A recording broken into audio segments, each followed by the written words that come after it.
ready to go. The stage is yours. Thank you. Thank you very much. Starting the time, which is one of the greatest challenges for me, to have 12 minutes to talk about a story that would take days, I think. It's a long journey, and I said it's from Frankfurt to Palo Alto, because I like the sound of the city, Palo Alto. While staying in Winterthur, and for sure you might know what the fourth point is pointing at. I know that I'm in front of experts. I'm not asking you for a raise of hands who has been to school once or in a lifetime. We are all experts when it comes to school, and that's a resource as well as a challenge when it comes to changing schools. And maybe school is not about learning. Maybe learning is a different way of saying we change. So we're a change agency, we are not a school. And I like to start with Mr. Watson. Somehow different, Mr. Watson.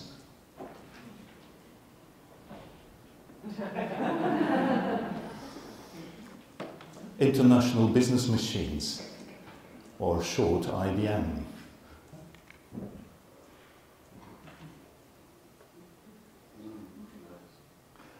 This poster was displayed for many years in my office, making visitors go like, can that be right in a school? Double your rate of failure. And I think, yes, we tried to do so. I will take a shortcut with the Frankfurt School. The founder of our school, which made it possible that the school existed, was fond of these philosophers. And in understanding and interpreting these philosophers, he said, when I take my job seriously, really, really seriously, I'm very attentive. I'm watching out for every mistake and fault anyone in the school makes. And I take notes. And by the end of the day, I hand out the little notes to each and everyone. And just to be careful with the resources, he took recycled paper on the backside. And he tore it into small pieces. And that had some effect on people working at that school. It had an effect on him as well. But I didn't know at the time when I decided, well, that would be my challenge, to go to a private school, to a very small private school that says expressive arts is what we are putting a special weight on. Expressive arts. That's what I missed in public school. So I went to that school, and I was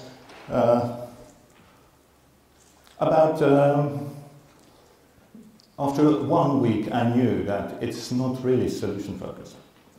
Because 6 years earlier I met Peter and Kati in a training, and that was a life-changing moment. So solution focus was the way I would have liked to lead a school, or to...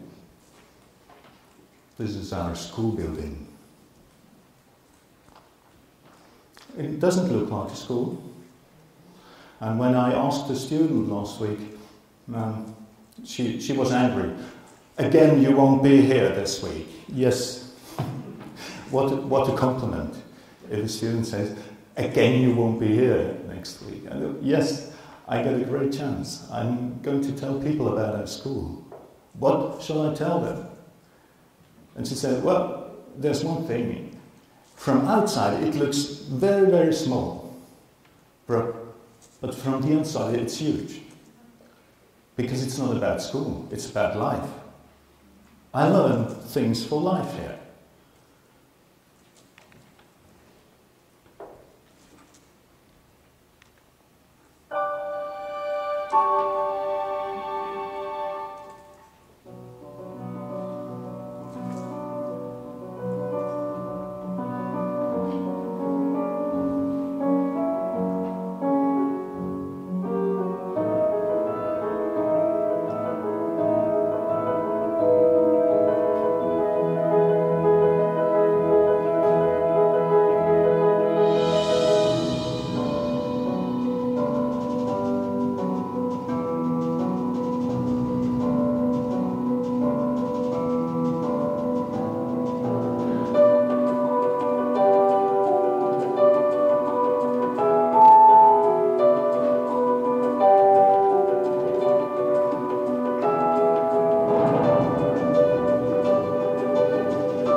1 minute, we tried to put some impressions into a small movie. So,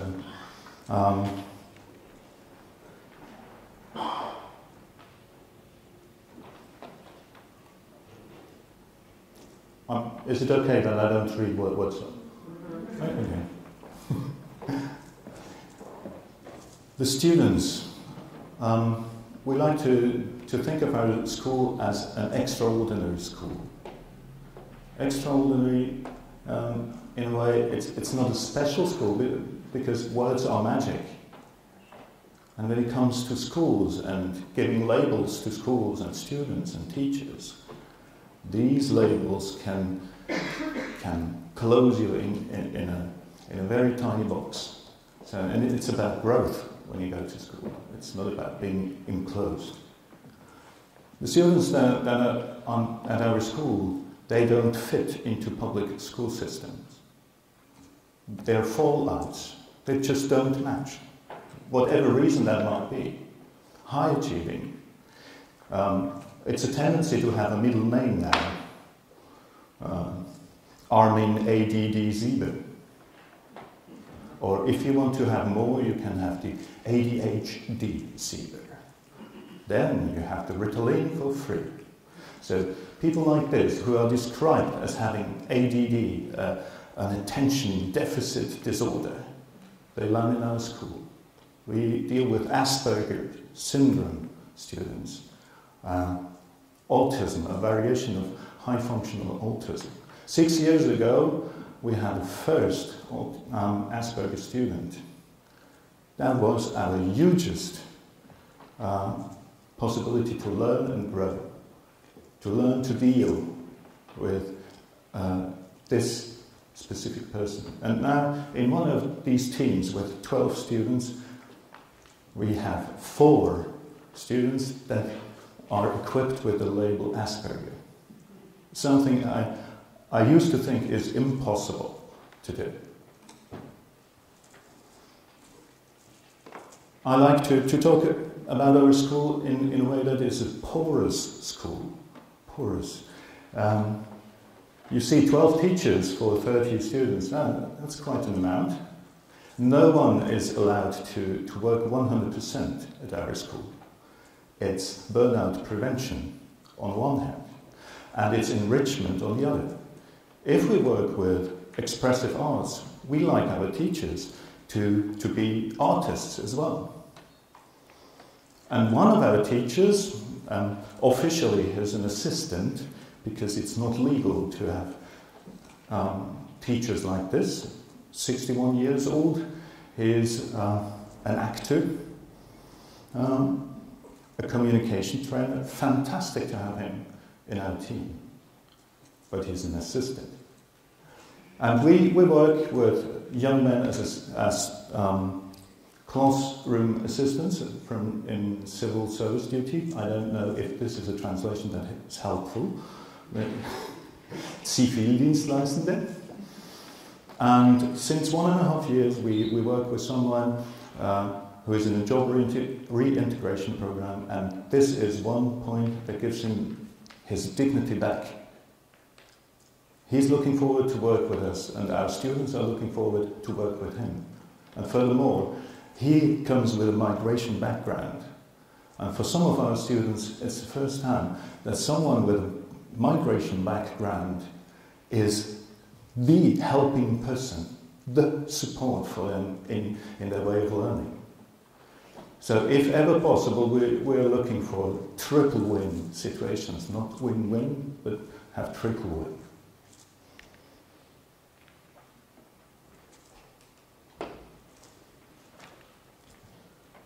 I thought it will be a tough game. I see 1 minute 40 and only 70 slides to go. So, one tool we introduced right at the beginning was change the way we look at students. In this Frankfurt school team meetings, 99% of the talk was about what's going wrong. That's quite consequent. So we introduced the smileys. And then meant whenever you see someone doing something really helpful for the school, for the team, just put one of these little balls into the glass. And when you see something going wrong, that happens. Put a darker red into another ball. And let's set the threshold from 3 to 1 for 3 good observations, 1 that doesn't function, because they said, well, that's okay with us. We have students that really are doing well. And that's changed completely the way of looking at students and what's happening at the school. So I'm finishing up in 20 seconds. One problem we were talking about in David's workshop is there a way to do SF way of giving marks? Because I know how to stop it. Okay. We work with a frame of reference. Here it is a part of the European frame of competency in languages. We extended the work to all subjects in the school. And whenever students work, they have a little interview in the best way, in an SF way. Wow, you would like to have one of these colored points. Now take your competence grid and tell me where should I give you this point. Making the student the expert in rereading the competency. And then you can ask them, well, you know, you get the point for 80% of this competency. Nah, maybe not yet. We have ways to measure that in some parts. In some parts it's not measurable. Soft factors are quite common in schools. And so, term for term, we change the color.